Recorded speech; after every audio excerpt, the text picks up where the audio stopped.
Scottie Thompson, minaliit na ba ng FIBA? At mga players ng Saudi Arabia, iyak ang inabot kay Scottie. At Coach Chot, sobra ang pasasalamat sa crowd. Pero bago natin pag-usapan yan, ay huwag po natin kalimutan mag-like at subscribe sa ating channel. Sa panalo ng Gilas kontra Saudi Arabia, ay usap-usapan ngayon ang naging official stats ni Scottie sa laro.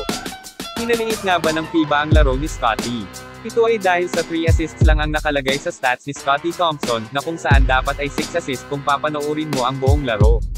Binatikos ng mga fans ang FIBA, dahil sa hindi tamang pag-record ng stats ni Scottie. Ayon nga sa official website ng FIBA, nakalagay doon na 3 assists lang daw ang nakuha ni Scottie. Nagalit ang mga fans sa FIBA sa kapabayaan nito. Hanggang ngayon ay hindi pa din pinapalitan ng FIBA ang dapat ay 6 assists ni Thompson. At mga players ng Saudi Arabia, nagulat sa mga hustle plays, at rebounding capability ni Thompson.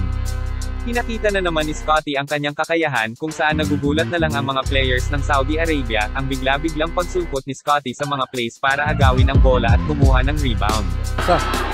Scottie Thompson challenging Abdel Ghaffar.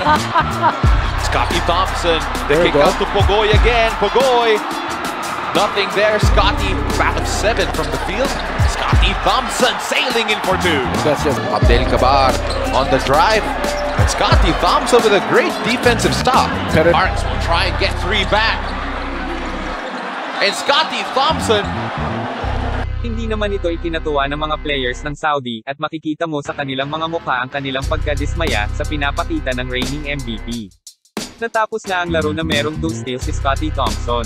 At Coach Chot Reyes, sobra ang pasasalamat sa mga fans ng Gilas na nanood ng live sa arena.